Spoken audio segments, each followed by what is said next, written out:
This is Talk is Sheep, the official podcast of the Wild Sheep Society BC, brought to you by Sitka Gear. Come along as we bring conversations that matter to you into the high alpine. This episode is sponsored by our conservation partner, Stone Glacier. Thank you, Sitka Gear and Stone Glacier, for investing in healthy wildlife and sustainable ecosystems. Good evening, everybody. Thanks for tuning in to our summer webinar series. Today's a good one. We've got Mackenzie Clarke and Peter Gutche to talk about the Okanagan Bighorn Psoroptes treatment trials and see some really cool participants on here tonight. So thanks for tuning in, everybody. I know a bunch of you were on the one we did previously last week regarding the Fraser River test and remove.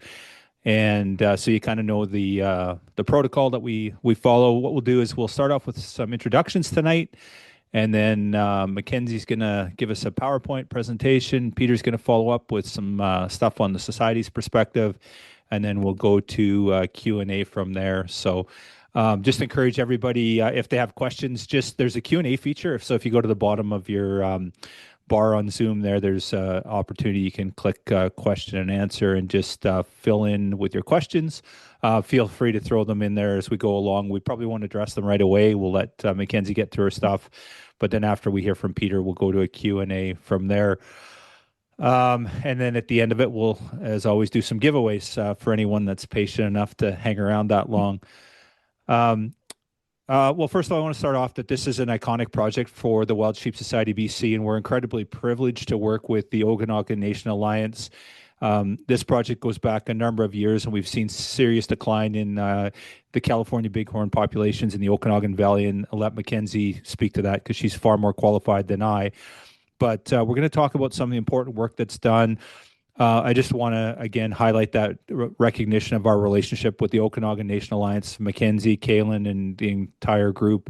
We've signed a memorandum of understanding at the start of this project, sort of declaring our expectations from both groups and what we wanted to achieve.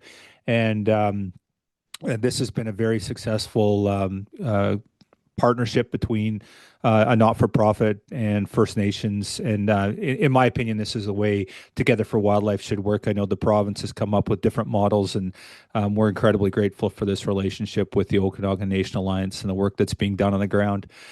Back in 2023, and I know Helen's on tonight, Dr. Helen Swanship, she was pivotal in sort of kicking things off, and the Society moved our fundraiser to the Penticton area, and that year we set up a disease symposium. Helen led that for us. Thank you, Helen. There were many people that were involved with it. And we brought in experts from across North America, Francis Kassir, Peregrine Wolf. We flew in Dr. Stuart Burgess from Scotland, just the heavy lifters in the conservation world to do some really good work and basically open up dialogue on how we could help these bighorn sheep, some of the things that we could do. I think Dr. Burgess was really pivotal in the work that was being done there. But again, I'll let Mackenzie talk to that, being the expert. So this has been a project that's incredibly important to the Society. We've had incredible partnerships through this. We'll talk to that in a bit. And I know a lot of you are on tonight that have been involved in this project. So thanks to all the heavy lifting that's been done by so many different hands. So with that, we'll do some introductions here. So Mackenzie Clarke is the senior Tamik, I probably got that wrong, wildlife biologist with Okanagan Nation Alliance. And Mackenzie's been leading this project. She leads the wildlife conservation initiatives through Silk Territory. And her work focuses on restoring healthy wildlife populations through collaborative science-based wildlife management while incorporating the knowledge, values, and stewardship responsibilities of the Silk people. I've obviously done my homework on that one. So. But needless to say, Mackenzie's been a driving force on this project, been the lead on it, and it's been a pleasure to work with you, Mackenzie. And then Peter on the Wild Sheep Society BC side, Pete's been our lead on the ground, and he's done a multitude of roles, whether it be on the comm side, just making sure the work's getting done. Pete's been in the background doing all kinds of work that you can't even imagine, saving us a ton of money. We're being locally on the ground there, going out and sourcing things and building these relationships in the community. So Two heavy lifters here, and again, a ton of great people on this call tonight. So just an honor to be working with all of you and really excited about the update. So with that, I'm going to turn it over to Mackenzie and look forward to hearing your presentation. Yeah, thank you, Kyle. Yeah, it's good to see everybody on here. And yeah, I'm happy to present about some of our work that we've all done together. I'll just share my screen here. Let's see. Okay,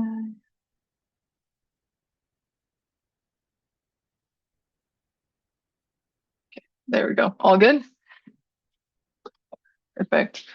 All right. So yeah, as Kyle said, I'm Mackenzie. I work for the Okanagan Nation Alliance. I'm the TME program lead, and I'm helping to facilitate this Bighorn sheep Psoroptic Mange clinical drug trial.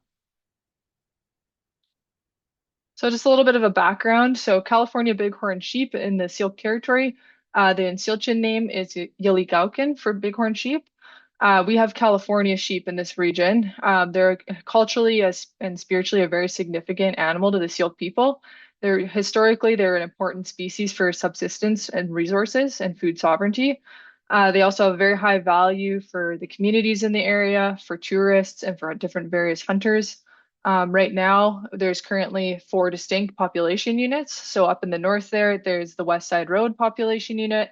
I don't know if you guys can see my cursor, but the one where it says Vaso on the right-hand side there, that's the South Okanagan. And then the one on the bottom left, that's the Ashunola-Similkameen. And then over to the east, we have the Grandview population unit.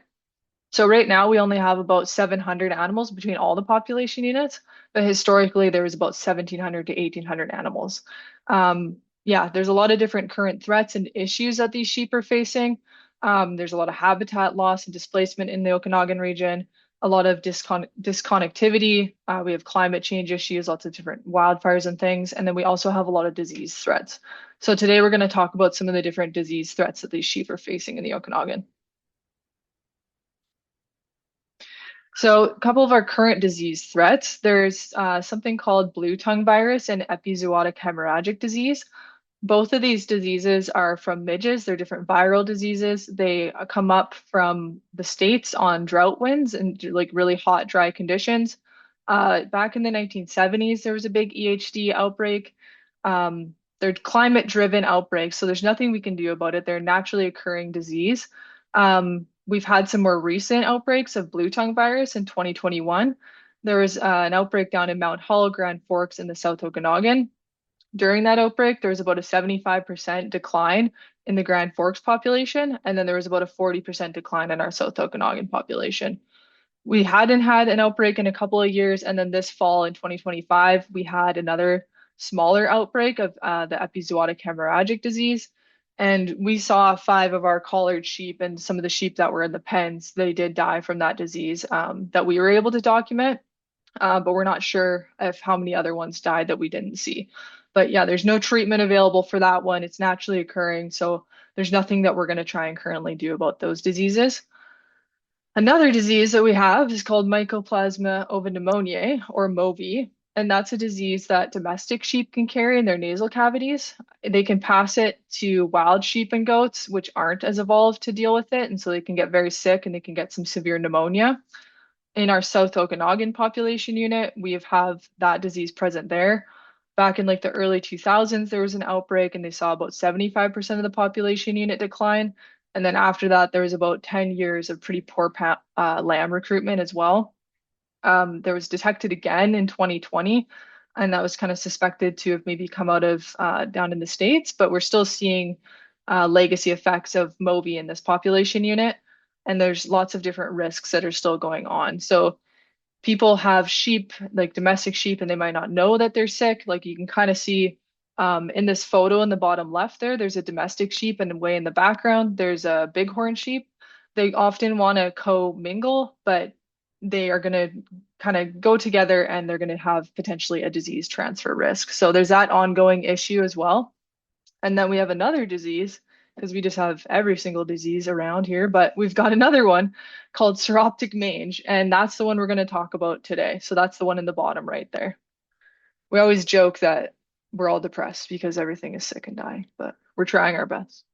So Psoroptic mange is pronounced Psoroptic. The version that we have is Psoroptes cuniculi, and that's a domestic rabbit version of the mange. So that's the strain that's found within our Okanagan unit. So those mites, it's a little mite that lives on the skin of the animals. There's all different life stages on the animals, so it'll go from egg to adult that will be present on the sheep. The life cycle is pretty short. It's usually about 11 to 19 days, but it can spread pretty rapidly through the herd. It's very contagious. So if one sheep has it in the herd, they're all rubbing together, they all kind of can get it from each other very quick. It leads to like very severe infections, crusting, itching, different scales on their skin. They can get hair loss. So you can see these two young guys on the left here, they've started to miss some of their hair and they've got scabbing on their heads around their horns. And then when it gets really bad, they can become very immunosuppressed. They can have like high inflammation, poor body condition. We're just seeing like just a poorer condition in general of the animals.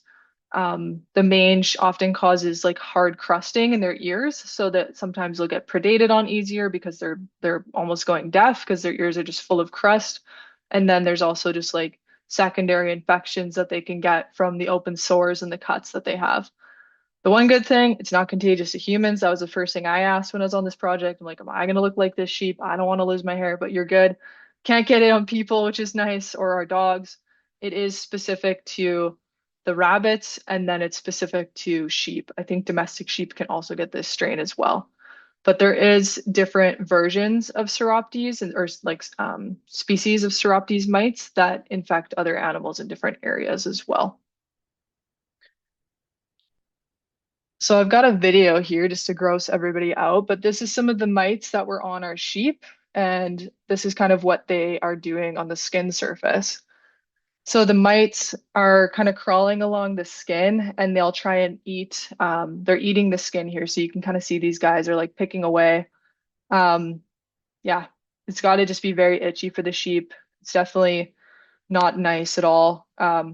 Also, this was captured on a child's microscope, so it's very shockingly good quality of a microscope that we had. But this is what we kind of have going on with the sheep. So you can just see like if you had this many mites on you, they're itching all the time. You're spending a lot of your energy on different things that you shouldn't, you should be finding food and different things like that, but they're scratching, their body condition is down. So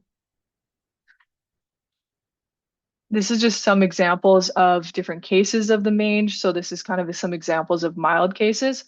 So you can see in the top image there where there's got the one with the yellow circle, that one doesn't really have evident clinical signs yet. It would still have mange, but the ones that are circled in red are a little bit further along. So those ones you can see that, sorry, the ears will start to like crust and droop. The cartilage will start to break in the ears as well. And then just starting to look, you can tell that those sheep are not in as good as condition as that one in the top right. And then those bottom photos there just kind of show how bad the crusting can get inside the ears. And then these guys are an example of some severe cases that we've seen. So the top two there are sheep that are actually in the drug trial. And then these bottom two were just sheep that were out on the land. They can get some very severe inflammation and irritation. If they're losing the hair like this and it is the winter time, there's often some exposure risk as well. The guy in the bottom right there, that was the first case of mange that was documented by a photographer, and that was down near Olalla that this person saw this ram out there that was not looking good and sent in the image to people. So we've kind of gotten some questions before of like, why are you guys even doing anything about this? Is it naturally occurring? But it is not a naturally occurring disease for these bighorn sheep. So we have seen a decent decline in these animals. This strain specifically has never been found in bighorns before. The population unit in red, so all these red kind of blobs here, those are animals that are infested with the mange. There used to be about 500 to 600 animals in that population in the mid 90s, but now there's only about 220 after we did the inventories this year. So there is a severe decline that we're seeing, and this population is kind of stagnating. Yeah, we also don't want to spread this disease to our neighbors down south in Washington. So we do have a responsibility to do something about it. Our animals are sick, so we need to make sure that we don't spread it to everybody else. There has been a positive of the fact that the Okanagan has so many fences. It's usually a negative thing, so many highways. But for us right now, you can kind of see where the main highways are going. It has prevented, as far as we're aware, the spread of the disease over to the populations in the blue there. And those are populations that would have the MOVI. Back in 2016 and 2019, there was a previous drug trial that was done by the University of Saskatchewan and the Penticton Indian Band. And that one looked at seeing if there was a drug called fluralaner and Bravecto, would that drug clear the mange? And so they did have some good success, but they weren't able to determine if, what was the period of protection from the mange outbreaks. So after that, some of the next steps that were identified from the team was that there would need to be an additional trial to refine dosages, durations, and then like delivery for how can you actually give this to all the free-ranging herds out on the land. So just kind of going into the previous drug trial. So what they looked at was a single dose of this drug that we're going to call fluralaner. It could clear them of their mange infestation, but this trial did kind of run out of time to determine like what was the duration of protection. So they anticipated that animals would be clear for like 1 to 2 months from the mange, but we weren't totally sure. So since this time, there's also been some new advancements in treatments that have occurred and some new clinical options that are available. So we started our new trial again. We ended up going out down to the Ashenola Smilkamee population unit. So kind of from Penticton all the way down Carameas to the US border. We captured 28 bighorn sheep and then we moved them up into some 4 research enclosures that we had built. There was 2 from before, but we built 2 more. So each one is about 5 acres. Yeah, we caught all females or very young rams or yearling animals for the trial. And then since then, we've had 1 cycle of the rut go through. So we had brought in, rams into the pen. So since then, we've also had some lambs born in the pen as well. So our numbers have increased in the pen. But yeah, tons of volunteer hours and wild sheep hours that went into even just getting these sheep into the trial initially, as you can see in those photos there. So kind of the goals of this current trial, it's about, yeah, around like 18 or so months-ish for this trial. So what we're trying to do is try and test 3 different treatment options. So can we determine what is the efficacy of each of these options? So what we have for drugs now is a drug called moxidectin, and that is a drug that is an injectable underneath the skin and like subcutaneous in their neck. And then we also have the same oral fluralaner as they used in the previous trial. And then we've done a combination of the moxidectin and the fluralaner at the same time. So the kind of the goal of this trial is to determine what do we have for disease treatment options? Does one of these drugs work? And if it does, how long do we have? We want to try and be able to treat these animals on the landscape. So we're trying to figure out how can we get the longest period possible that we can to figure out how we can get our hands on all these animals. Yeah. So our kind of main goal is looking at herd-wide treatment plans for these populations in the Okanagan. This is just an aerial photo that we captured this year of the research pens. They're on Penticton Indian Band Reserve, which has been really nice to have us up there. It's a beautiful area up there. You can kind of see like the outline of the fences, and we actually caught some of the sheep that are in this trial, like right on the hills right behind here. So it's some of their habitat already. So we've become sheep farmers. We didn't anticipate this, but we have our little sheep farm up there. Peter's been a huge help on that. He's a sheep farmer now. So well, these are the drugs, or oh, sorry, here I'm looking at the wrong thing. Yeah, so this is just some images of our research pens. With lots and lots of volunteer hours. Like people have put in so much time on these. Somebody's got to feed them every day, somebody's got to water them every day, but somebody's got to check on them. Coyotes are trying to get in. So like it's just so much work. So we're super grateful for all of the time that people have put in. And then once a month, we handle all the animals. So people have just been super great about this project, which has been amazing. We definitely wouldn't have been able to do it without everybody's support and funding as well. So just kind of going over these drugs. Um, every month, we conduct a monthly evaluation of if they have worked. So we gave them their drugs back in November, cleared everybody of the mange, and then we re-administered the drugs in March. So everybody got their full dose in March again. Now we're looking to see how long does it actually last. So those animals were treated. One of our pens in pen 4, they never received treatment, and those animals are our control animals. So we've brought those animals to be co-housed with all of the sheep that have been treated. So now what we're doing is we handle them every month and we're just seeing how long does it take for them to become like naturally infested, kind of reenacting how it'd be out on the wild. So some animals have been treated, these guys are still sick. How long does it take for that disease to come back on them? So far, we're still doing good, which is amazing. We just did a handling on Monday and Tuesday, and they still don't have mange come back yet. So, or for pen 1 and 2, anyways, those sheep are free from mange for 86 days. So we're hoping to get another couple months out of it would be amazing. Pen 3, that pen received moxidectin alone.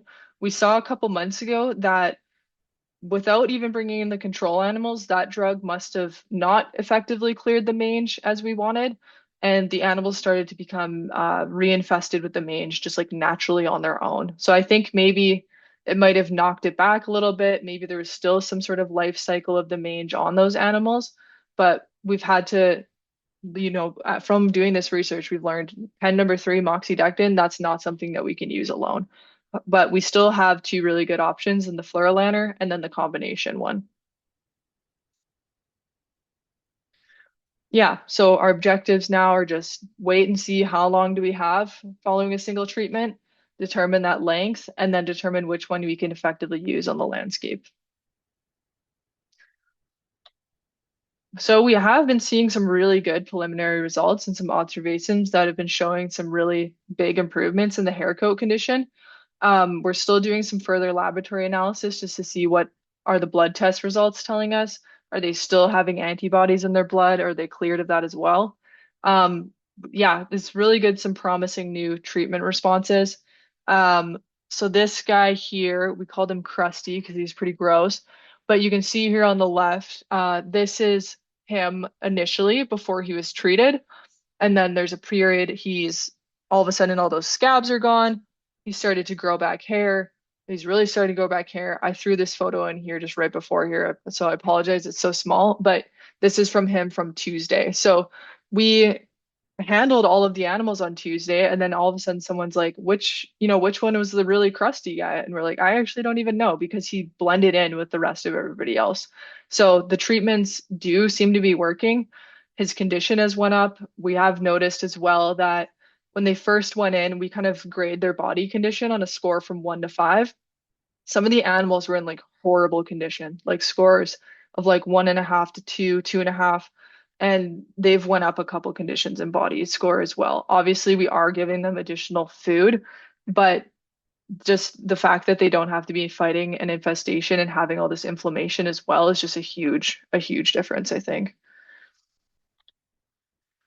One thing we have noticed that was kind of an unexpected result for us was when we were catching the sheep, we noticed that there was a lot of yearling animals that were just in terrible condition. So some of them we were able to get our hands on, like you could see these guys here, but some of them, like they were just, you could just tell they weren't going to make it another couple, like even another couple of days. So I don't know. This was something that we hadn't necessarily thought about or had been noticed, but I think what we're seeing is that the mites are maybe taking some time to accumulate on these animals. By the time they get a little bit older, the mange is just really taking hold in them. We've been seeing that potentially the lambs are being born smaller or in poor body condition because the mothers aren't doing as well. So there might just be an added effect of us seeing like the population has obviously declined, but we're not replenishing the population because the lambs aren't surviving to be adults. Like some of the sheep that we saw had such bad scabbing that their eyes were like getting pushed out in certain ways, like just from the scabs being on their face. So it's just that's something we didn't think about. So we're going to be trying to do some more research into that because that's definitely not going to help the population grow if these things are not even making it to be adults. Like the guy in the top left there, we tried to treat him, but we couldn't even bring him back. We had to end up euthanizing him because his body fat was pretty much nothing there. So that was something that we hadn't thought about, but could be an additional issue with this population unit. So just kind of going over some of the next steps. Yeah, so we're waiting now to see how long are we actually going to have as a period of infestation free from these diseases. And we're working to finalize our on the land portions of it. So, like I was saying, we just did our handling. So we have 86 days so far. Ideally, we'd have as many, I don't know, if we could get as many months as we could out of these drugs, that gives us a lot more options to try and treat all the animals. What we're trying to do is, can we administer them on the land? I think we can. We're trying to see if we can do it in different phases. So we treat the Penticton sheep first, then we then go down south. How can we trial this out? There's also an injectable version of the fluralaner that has come out. So we're still working with that drug company, trying to see how long a period of infestation free could that one do. They're saying that it could treat them for a year from the mange, but we're not totally sure. Something that we hadn't thought about was that it might be a longer withdrawal period of that drug in the meat. So we're trying to just make sure that we can figure out what works for everybody. If we do administer it on the land, how are we going to work with everyone to deal with that? So trying to figure that drug out and then trying to, yeah, look at seeing if we can do things on a subherd scale first. So maybe do the Penticton Indian Band sheep and then scale it out to the full population in the Ashinola. We've also continued to try and study pre and post mortality rates. So the Sheep Society has helped us out, and we've put out an additional 30 some collars in the Ashinola. So we want to see how are the populations doing before treatment. If we go and treat them all for this mange, how are they doing post treatment? So we want to kind of study that lamb recruitment, kind of what we were saying there with seeing that the yearlings aren't doing very well. Can we monitor, are the animals having lambs in the spring? And then if we go and follow them the next year, how many of those yearlings are actually surviving through the winter? And that'll kind of tell us too, like maybe that is where this population isn't growing. So we're going to try and keep modeling that. Uh, Continued issues around this area with disease monitoring and spread prevention. So we're working quite closely with the Washington biologists and Sheep Society or Sheep Foundation and making sure that we don't spread our disease down there. So we're working with them to try and make some risk of contact models so we can see when their sheep are kind of coming up into Canada, ours are coming down there, try and predict when they might interact. We're also trying to look at doing some lamb surveys as well. So that's something we'll probably reach out to the society with, but trying to do some lamb surveys and some lamb analysis work as well. That would be over the next year. Yeah. But yeah, thank you guys for coming to the talk. I just want to acknowledge that this project has been huge. There's been so many different partners and funders and everything on it. Wouldn't be able to do it with all the support from the Sheep Society and the Sheep Foundation. There's been people internationally, like Kyle was saying, they've been so great for trying to bring all these different people together as well. And Washington has been really good. Sheep don't know what a border is, so having a transboundary project is always a good thing. And then just so many different funders, so many different donations, so many hours of volunteer time. We appreciate everything that everyone's been doing. So it's definitely couldn't have done it without everybody there. And then just another last plug. It's been crazy, all of the support we've had. So they had to sponsor a sheep program.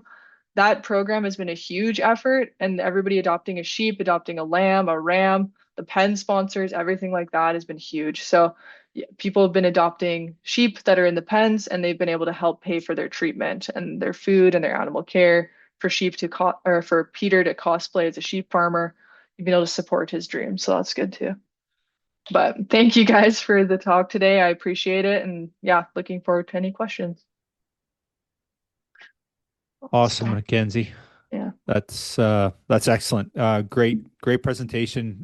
Super grateful for that. So we will open it up for questions. So again, just use that Q&A feature on your bar there. But in the interim, we will go to the Wild Sheep Society BC Director and Vice President, Mr. Peter Gutche. Peter is super passionate about this project, and Pete's going to share a little bit about his perspective and a little bit from the Wild Sheep Society BC side. Yeah, thanks, Kyle. I guess I'll just start off kind of right where Mackenzie left off because it's a huge part of what I've been working on here, and that's kind of part of the sponsorship, the adopt a sheep thing. So I do want to go through that list personally and recognize everybody that has sponsored that because I think it's really important. Um, this project's been really critical in helping sheep in the Okanagan and being able to tie individual animals to a person. I think has been a neat thing that we've been able to do in this project, and it's certainly been impactful in the money that's raised so far, and helping us to combat this disease and take it beyond this project, onto the landscape, hopefully moving forward. So without further ado, I'd like to really thank Eric Scanning, Andrew Spear from Red Side Construction, the Texas Bighorn Society, the Alberta chapter of the Wild Sheep Foundation, Cam Foss, Sigrid Lightfoot, Barbara Watt, the Carameus Costed Sportsman's Association, Foss Media, it's Adam Foss, Devin Stewart, Adam Crompton, Jack Kale adopted two of our lambs, so a special thank you to Jack Kale for that. And then the big kind of sponsors above that, we had two people step up for our adopted rams. So Andre Brousseau, and then Wildstone Construction here in Penticton.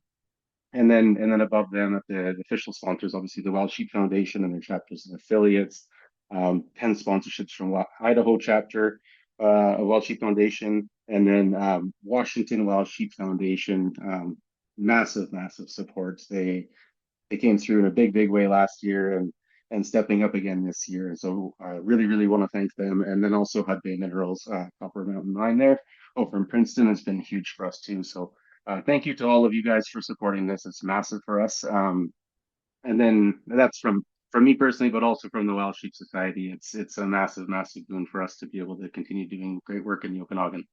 Um, on the people side of things, this project's been amazing to get involvement. So the money's great, that's awesome. But to get people out there helping, muck a pen or feed sheep, once in a while, once a month, get your hands a little dirtier and actually get your hands on a sheep. It's been incredible, I think, to see that education of people as they kind of get that experience. They're just kind of really tap into it even further and jump into it. So it's been great to build relationships with those people, to see the relationships that they're building with the other folks that are involved. So there's Wild Sheep Society folks, there's Okanagan Nation Alliance folks, there's government BC folks, there's members from PIB, USIB, LSIB, the nations of the Okanagan.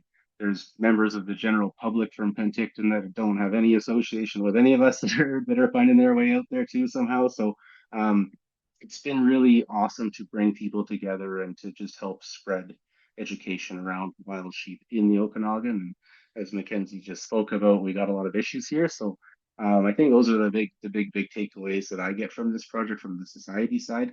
It helps us too. If we're out there and we're able to take pictures and videos and all that, we can further promote the good work that we're doing. That's great too. And then obviously a big thing, as Kyle mentioned at the beginning too, is the relationship between ONA and the USSVC. That is a massive thing, and it's the way that the world works in British Columbia at the very least when it comes to wildlife conservation. And so these relationships are critical for the society to continue to nurture. And so the Okanagan Nation Alliance MOU was the first one we signed, and that's led to subsequent MOUs that we've now signed with other nations in the province. And we're now undertaking projects with those nations in a similar way to the Psoroptes project, where it's collaborative from the ground up. And I think that's a pretty special thing that, certainly something we weren't doing 5 to 10 years ago, Kyle. And I think it's awesome to see, and really look forward to seeing where that goes down the road. Awesome, Peter. Well said. Let's jump into some questions now, and chat a little bit about, I think, some next steps too and what's on the horizon. But Oliver Busby's asking, are you seeing any transfer of parasites from ewes to lambs in captivity? Yeah, unfortunately we are. So if one of the sheep has it in the herd and they're all interacting, they're all going to get it from each other, unfortunately. So what we saw last year, we got the sheep in February, so they did have one round of lambs already in there. And the little lambs, they look good for a while, but then you start to see the mites kind of build up on them. And what we noticed first was like their ears will start flicking, and I think it's because they're itchy. So then their ears start like flicking back and forth, and then you can see the lambs start to become itchy again. Then this mange just kind of progresses. Yeah. So unfortunately, yeah, they do get it from their moms if the mom has it. I was Awesome. I was noticing them be like they were still really perky in July, but Mhm. by the time September hit, they were definitely showing signs of in the ears already. Yeah. Can you talk a little bit, Mackenzie, about timelines? So you've mentioned the number of days that it's been clear of the disease. Um, if this goes on for another 6 months or a year, are they still in captivity? Are we going to just wait as long as we can? And then sort of what does the release schedule look like and next steps from there? Yeah. Yeah. I mean, hopefully, we're hoping that the drug lasts as long as it does. But let's say we handle them in 2 months and we notice that one of the other pens has now failed. So then we know that, that drug lasts 4 months before they become reinfested. We will try and release the animals once we know that that drug doesn't work. So we're thinking if, some of them have failed, like example, pen three, um, we would try and maybe get rid of them in the fall if we can, go put them back where they're from. We know where everybody was from, so we'll split them up again, take them back to where they were. Ideally, the drugs are still working in pen one and two, and we get a longer period. But as soon as we see that they aren't working, we'll try and get those sheep back. But we also were chatting as well, like with this last handling, if the drugs had failed, we would probably wait to the fall anyways, just because it's so hot for moving them in a trailer. And the lambs are so small that we kind of want to let them get a little bit bigger before we try and move them with the big group as well. So wouldn't be to the fall either way, without which whatever happens. Yeah. Okay. Yeah. Um, you guys are compiling all this data.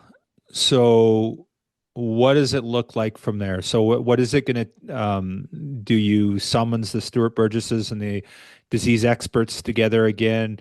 What do next steps look like? And then what does that look like on the landscape? Obviously, you mentioned different issues that this is an injectable, the fluralaner is the injectable that's working. So how does that translate to treatment on the landscape?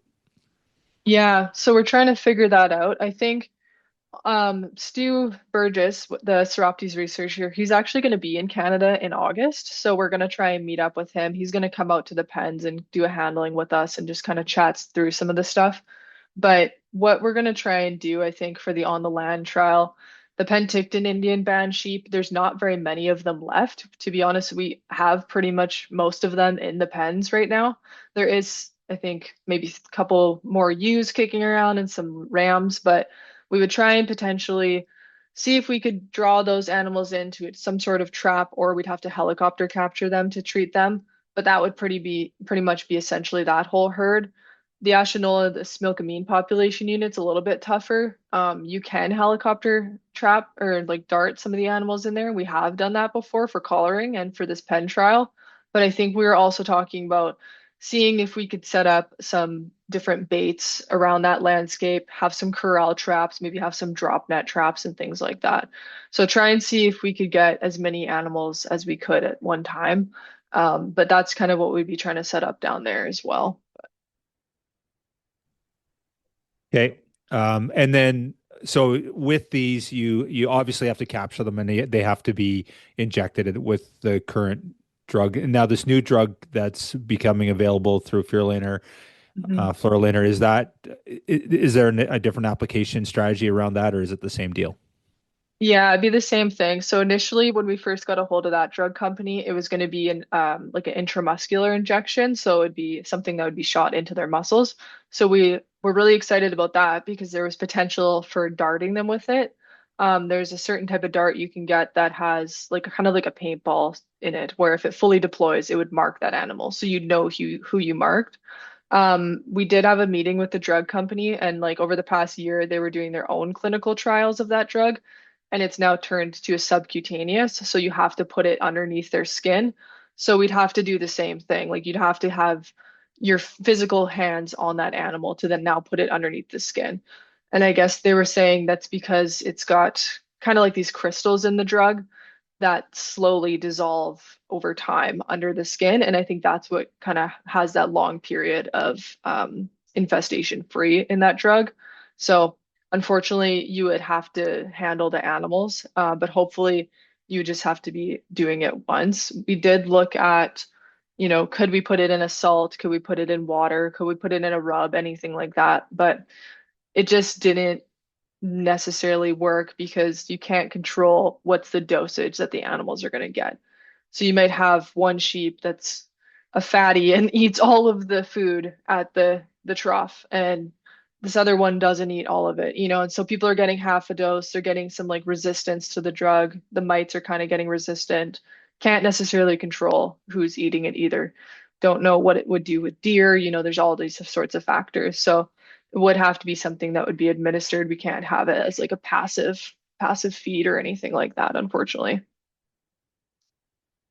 Okay. When we look at the broader treatment strategy, and I know that you guys you don't have the data yet, so you're still, building a plan or thinking about a plan and will build a plan down the road. Have you looked at treatment costs? What would it look like, if we were to do Okanagan-wide treatment for all these sheep? Have you looked at costs involved, what it would be to do it? Yeah, that's actually funny. We were talking about that today. We started building out like the actual budget for it. I mean, in the past, like we've handled, I don't know, like let's say we've collared 30 to 40 sheep, just in helicopter costs alone, that's about 30 to $40,000. So trying to figure that out, you can cut costs for sure if you're doing ground capture. But I think that's why we'd also be trying to do a bit of a phased approach, try and see what we can do at PIB initially, potentially, and then kind of go down there. Yeah, there's so many different things that are going on in the Okanagan right now. So we need to really make sure that we get our timing well. Like there's the Granby stuff going on, there's different things happening at once. So trying to figure out when we can do all of them. But yeah, it'll probably be, yeah, the budget should be coming soon. That's fine. I was working on it today. So yeah, Okay. yeah. Um, Can we talk a little bit about the broader strategy around Okanagan, California Bighorn sheep? So Hmm. obviously, you mentioned there's the smorgasbord of disease, effectively, right? So, and Moby's another big one, and Hmm. one of the next big things that needs to be tackled. Maybe talk about the broader strategy around managing that and sort of the plan for it, and then are we sort of tackling these coincidentally where we're doing Movi and Psoroptes? Do we have to fix Movi or do we have to fix Psoroptes first and then we'll move on to Movi? Just talk about sort of the holistic approach to it all. Hmm. Yeah, kind of what we went through as a group and like in discussions with the disease symposium that you guys had. It does seem like Psoroptes is kind of more the imminent threat to some of the populations. And then the concern with it spreading down south into Washington is also more of an issue. We did have discussions like with Perry Wolf when she was up here, and she was talking about some of their populations that, had Movi and then they got Psoroptes, like they had a different strain of it. They had Psoroptes ovis, but they saw some really big die-offs when their animals got both diseases at once.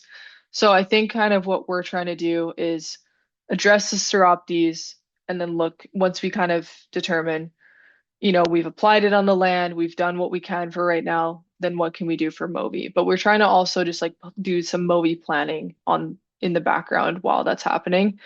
I would say like the big issue with the Movi stuff is, we could do a test and remove, we could do these large scale treatments, but if we don't have those policy tools or any sort of tool to then prevent it, as we've all been working on together to try and figure that out, that's also an ongoing thing. So we've been trying to do a lot of background work with you guys to even just get the policy stuff, hopefully something sorted out. Um, yeah, we're also we've been trying to make sure that the mountain goats that are sharing the populations with bighorn sheep aren't Movi carriers as well. So we're working on catching some mountain goats next year. So make sure that we could test them. They're not carrying Moby that could be spread to the sheep and just like kind of check that box off as well. But the goal would be deal with Psoroptes, do like planning for Moby at that same time, and then, shift the time and resources to Moby if that is going to be a test and remove. But hopefully something changes with the policy in between then to your regulations, but it's been a Did while. you did you want to touch on policy? I know that's not your Sure. wheelhouse, but I know you've been involved in those meetings with the minister and everything. So do you want to touch on that a little bit? Yeah, so right now there's an act called the Right to Farm Act, and that kind of has some overarching things that protect like livestock producers and farming in general. Um, some of the issues that they're having with domestic and wild sheep interactions is that, the domestic producers, their sheep might have MOVI. They might not know what it even is, or they might not know that their sheep are sick, but there's no requirements for them to be getting their sheep tested or to do anything about it. So it's been going on for, I don't even know, Kyle, it's been like 20 or 30 years at least, more than that probably, trying to get this policy changed or like a regulation change within it. But the Right to Farm Act supersedes all these different acts that could potentially get legislation changed.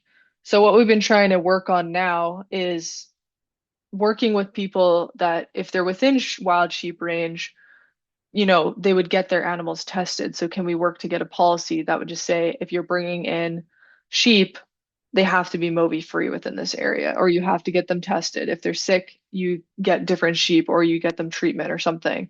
But there's nothing right now that we have for like teeth to make people do that. And then, there's lots of issues with people just having one or two sheep. So it's also very hard to control. So like we had that picture I had of a domestic sheep and a wild sheep together. That was in an orchard scenario where somebody had 4 or 5 domestic sheep just for cutting the grass underneath their fruit trees. You don't necessarily know that people have those until too late. They don't necessarily know that their sheep are sick either. We had wild sheep that went into the fence with them. We had to go and euthanize those wild sheep because they could potentially spread the disease to the other herds. So, trying to work on that policy stuff. The Wild Sheep Society's been pushing really hard for that at the provincial level. We've had lots of meetings with the ag minister, the minister, like Walrus, Waterland and Resource Minister, trying to get stuff changed, offering to, work on the regulation change ourselves so it doesn't add any additional strain for them, not opening up a big policy review, but that's that one's a bit of a battle. So trying to see if we could maybe trial something over in the Granby because, you know, there's going to be potentially some translocations going on over there, but we don't want to be putting all this money into the sheep like everybody has, and then somebody buys a sheep off Kijiji that's sick and it just reverses all the money that you put into it. So it's a Yeah. tough one. Yeah, I appreciate all the work that you've done on that. And the Minister of Ag, Minister Popham, did announce during estimates that they are working on a pilot project, and Mhm. government staff's very tight-lipped on what that looks like right now. But they're saying it's not going to be, from what I understand, a policy or legislative change. But at least there's some movement there. I guess there's optimism that Mhm. there's dialogue on it. So fingers crossed. Um, so if we go back to the disease work that's being done, maybe just talk a little bit about, do you envision, I guess then, herd by herd work being done on the Psoroptes, maybe coincidentally some MOVI work as well, and then maybe talk about, you talked about uh, not having connectivity and the highway and stuff like that. Maybe just talk a little bit about the disease prevalence and how that's impacting things there a little bit as well too, if you don't mind, Mackenzie. Mhm. Yeah, so ideally with the Seuroptes stuff, yeah, we would work on it at like kind of at a sub herd kind of level. So near Penticton, there's called like the PIB, Penticton Indian Band herd. So those sheep are pretty segregated. Obviously, there's connection because those were the initial group that was infested with mange, and then it spread over to the Ashinola. But I think that's mostly ram movement.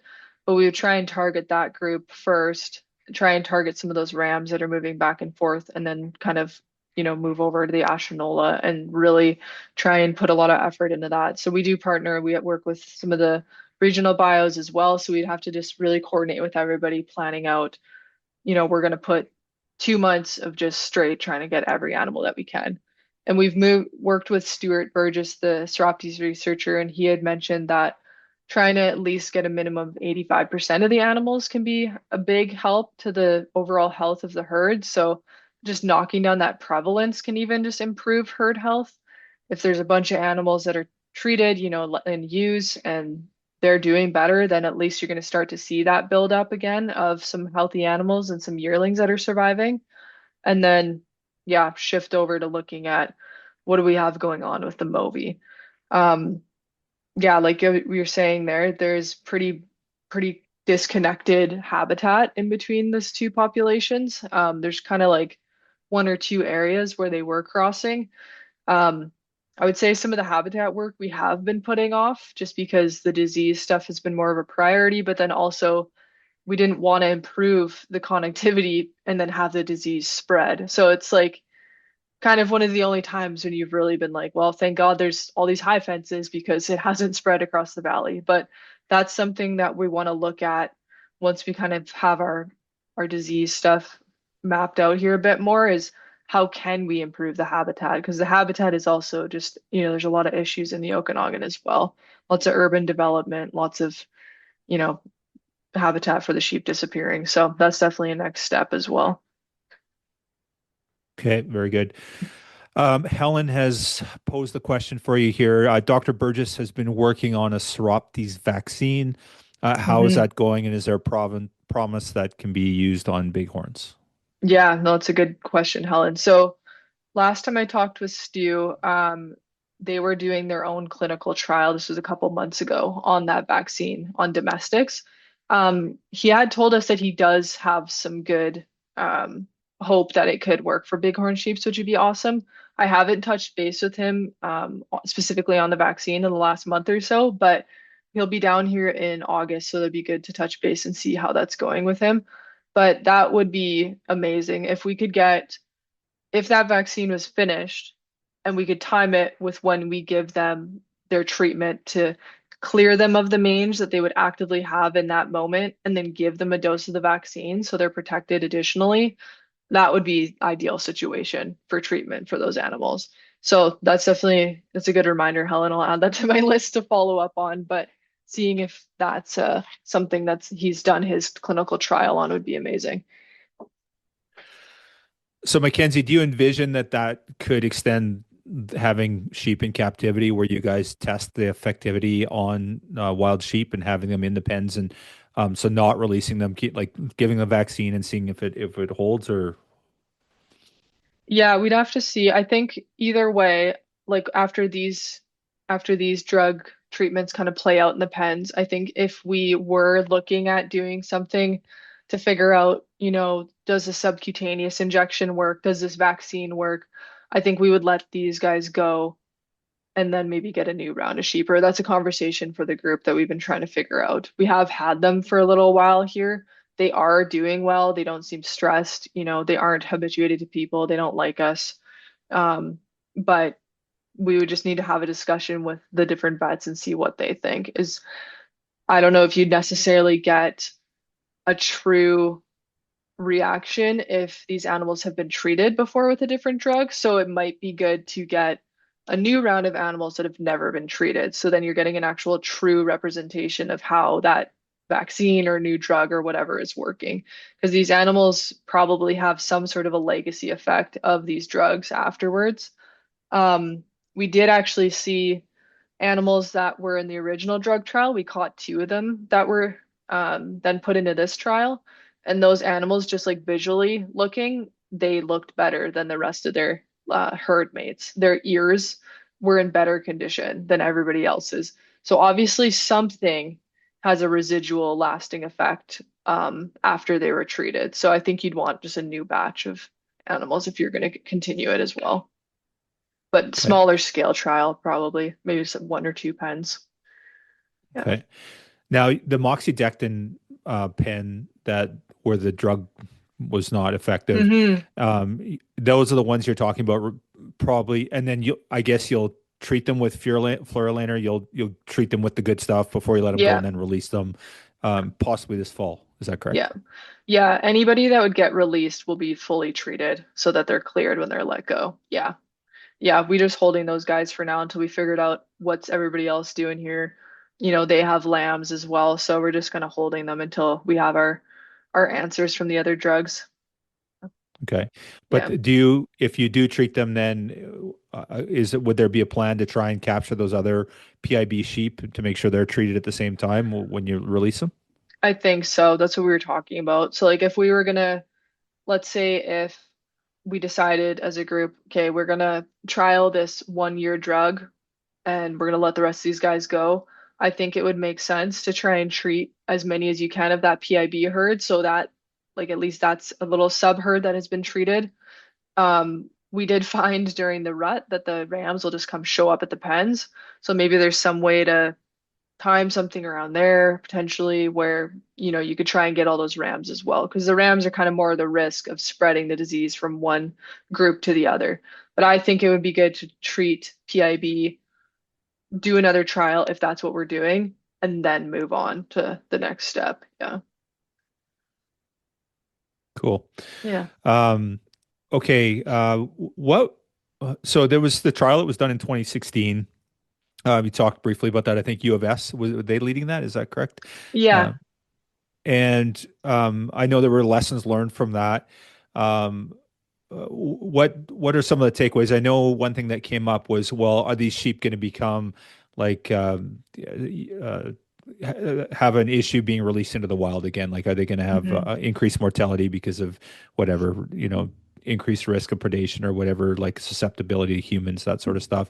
And I think that's one thing that you guys did learn from that was not the case, that you released them and they were like, again, just like wild animals effectively. Yeah, so Dr. Adam Herring did his PhD work on that first trial. And yeah, they let them go. I think they had some of them collared and they had them tagged and they could kind of monitor what they were doing. But yeah, they didn't like people. Like they're not coming up to you to eat out of your hand. They like Peter for some reason, but I don't know what that's about. But they don't want to be your friend. They hate us. And then they're also still, I think, have that healthy dose of like they are a prey animal. They know how to escape and get into the escape train and things like that. So they didn't see like an increased mortality or anything out of those animals after they were released. Yeah. Some of them are still kicking around as we see now, some of these old ewes that have been around for a while and are in this new trial. Yeah. Okay. What's a measure of success? What does it look like 5 years down the road? What would you be happy with? And then also, what are sort of the big things that have surprised you about the study that maybe you hadn't expected? Hmm. Yeah, I think the biggest measure of success for us, I think, would be just the population increasing, but then also just lamb survival, like lamb recruitment and the population increasing would be a good indication that we're seeing that the drugs are actually having an impact and they're working. So pre-treatment, I'm blanking off the top of my head what our ewe lamb ratios are. But if we could get our ewe lamb ratios raised up, ideally you want 30 to 100, 30 lambs for 100 ewes, but I know that we're below that right now for most of our population units. So if we could try and raise that up, that would be a really good measure of success for us. Um, and then, sorry, I forget what was the second half of your question there. What's really surprised you about the project? Oh Like, what yeah. are some of the, so you obviously had some expectations but what are some of the things that has kind of caught you off guard that you hadn't expected? Yeah, I would say probably the condition of the yearlings, honestly, has caught me off guard. And I've talked with some of the different people in the region too, and some of the outfitters and stuff, and I was asking them like, have you noticed that there's not a lot of yearlings kicking around? And people are like, now that you say that, like you don't really see them. So that was something that I hadn't thought of. And then when Andrew and I were doing capture for the sheep, once you got out there and you neck gunned them, and then once you actually got up close to take them out of the net, you're like, these things are way grosser and in worse condition than I thought they were. So that was very surprising. There was a couple times where Andrew's like, you can take that out of the net. I don't want to touch it. I'm like, you can take that out of the net. I don't want to touch it. So, they were just in way worse condition than I thought they were going to be, which was a big surprise to me, especially for such a young animal. And then when you pick them up, they're just like no body fat on them was also very surprising. Yeah. Pete, do you want to jump in with what you've found from this project? I know you've been very active in this and like literally at the pen almost daily when you weren't away working. Maybe just talk about your experience and sort of, the things that you've learned from the project. I mean, I think a lot just observing sheep throughout the year. Kind of, I thought I knew a few things about sheep, and I feel like I know a few more now. Um, yeah, just kind of their behaviors throughout the day, things of that nature, and then the cycles throughout the time of throughout the year too. Um, from the scientific standpoint, I know we kind of shot down the moxidectin a bit too, but that rat or that little yearling that Mackenzie showed, that sheep's in pen three, and all it got was the moxidectin, and that thing is, to me, like he's the big success for me right now. Like and mostly because like we had him in November, December, we had him like separated in the corral with one other sheep, and the rest of the group was in their pen of 5 acres. And we had this sweater on him because he had no fur on his back, and if you can recall from that first photo. And so like and we were in there every day. We're mushing up apples and molasses and grain and trying to do whatever we could to bring this thing back to life because it could barely walk. And I think to look at him now and to basically at that last handling, it's like, oh, where is he? Like, which one is he? That's um that's super rewarding. Like, I mean, I know that that's not the case for every single sheep and all that stuff, but it's pretty cool to be able to share, his story with everyone else that's been involved in the project, and then through a webinar like this or through whatever other communications to share that kind of story. I think we need more good stories in the wildlife world, and it's my hope at least that this trial is a step towards something really positive. So it's been huge for that, um, and then something I didn't really think about maybe at the beginning of the project too, that's just been huge, a huge thing, has just been the involvement and education of people and people that I didn't really consider. And I know when I kind of started some of the work that I've been doing with this project, the goal was to bring about field trips from schools and stuff like that. And um, that's been like so fun and so rewarding. We've had, like preschool kids up there, that's kind of a gong show, but still fun. But then even like right up to, ready to graduate high school students that are considering, a future in biology. And we had Mackenzie and I were there for a field trip, and we had Craig McLean from BC Parks there as well. Um, Brought 20 kids up from Penn High. And now two of those kids are volunteering to do, the daily feedings and stuff like that. And it's like that's what it's all about to me. It's like that next generation of conservationists that are going to do something positive for wildlife. So massive, massive thing that I didn't really think about at all at the beginning. That's been for me super, super rewarding. Yeah, well said, Pete. Um, Grant Hebert just mentioned here, great work by all involved. The results are looking very impressive.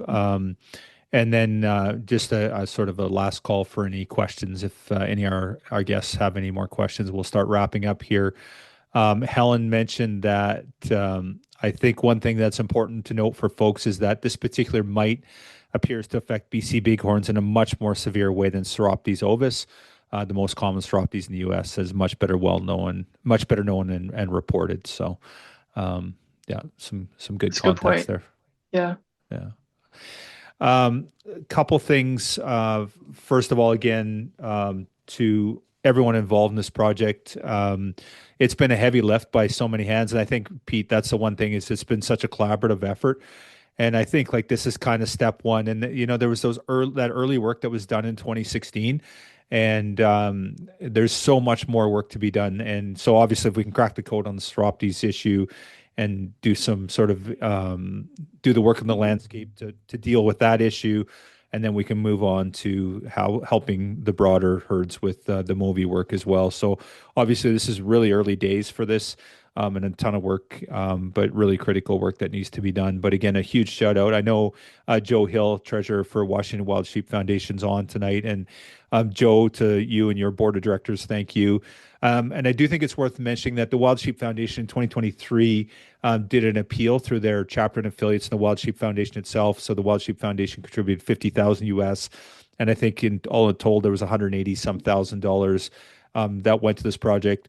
And as our listeners can appreciate, you chew through that pretty quick when you've got full-time care for these sheep. And obviously, building the pens and stuff, there was a capital investment as well.